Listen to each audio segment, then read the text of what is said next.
こんにちは、東京ベジライフです。今日はジメジメとした梅雨の時期に美味しいキンキンに冷えたビールにぴったりなお料理4品をご紹介します。1品目はスパイシーなポテトにフレッシュなグアカモレを添えて、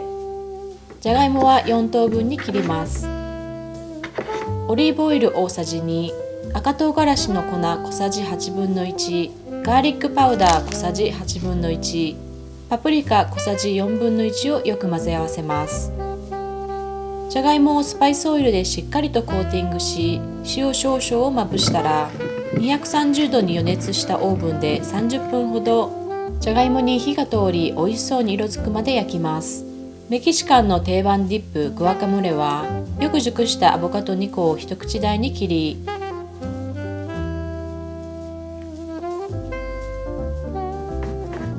ライム1個分を絞り入れたらフォークなどでマッシュします。私はちょっと歯ごたえが残った方が好きですが、スムースにマッシュしてもいいですよ。紫玉ねぎ4分の1個は細かいみじん切りに、トマト2分の1個は種を取り除きみじん切りにします。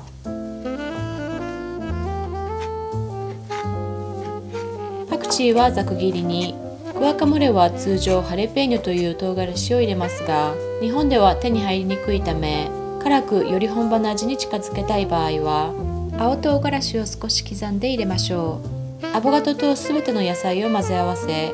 塩少々で味付ければグアカモレの完成。スパイスポテトのディップとしてグッドマッチですし、たくさん作ってトルティーヤチップスと並べればパーティーフードにぴったり。止まらなくなる美味しさなので食べ過ぎには注意です。2品目にふわふわの高野豆腐をヘルシーなフライにし、ソースにはらっきょうの甘酢漬けでタルタルを作ります。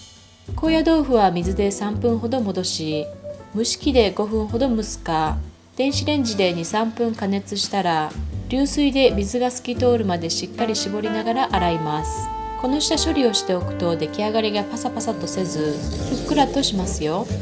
山芋をすりおろし、パン粉にはタイムやオレガノなどお好みのハーブを少々混ぜ合わせます。すりおろした山芋に塩を少々加えて、高野豆腐をコーティングしたらパン粉をしっかりとつけます。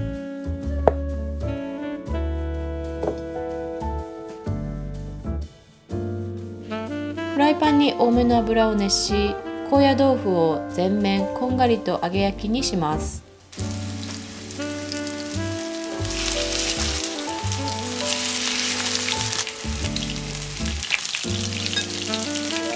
タルタルソースはまず卵不使用のマヨネーズを作ります。水切りした絹豆腐半丁、オリーブオイル大さじ2、お好みのお酢小さじ2、レモン汁小さじ1、マスタード小さじ1、塩少々を合わせ、ブレンダーにかけます。らっきょうの甘酢漬けはみじん切りに、こちらは以前の動画でご紹介した自家製のものでとても美味しく漬かりました。らっきょうとマヨを合わせれば完成です。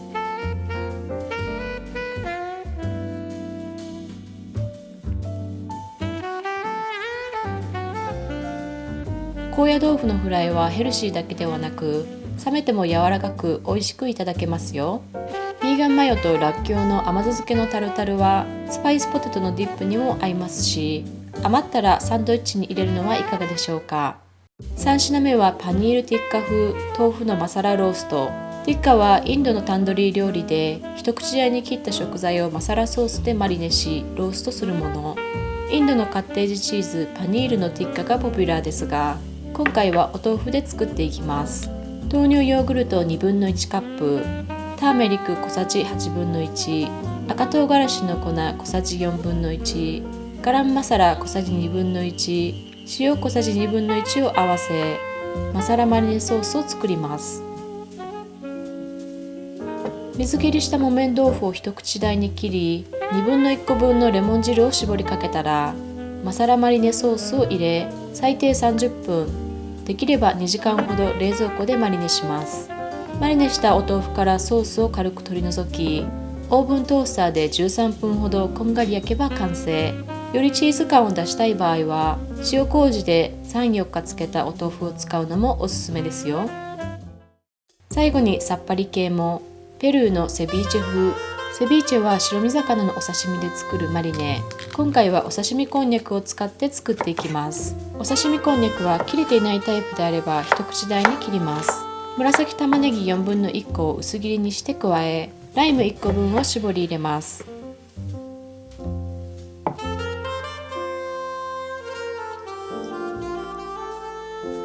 パクチーはざく切りにして入れ、塩で味付けします。本場ペルーではさらに黄色の唐辛子を入れますが、日本では手に入りにくいため、より本場の味に近づけたい場合は青唐辛子を少し刻んで入れてください。ペルーではこのマリネ液をレチェデティグレ、虎のミルクと呼び、汁だけすすって飲んでしまうほどみんな大好きです。少し置いて味をなじませてからいただきます。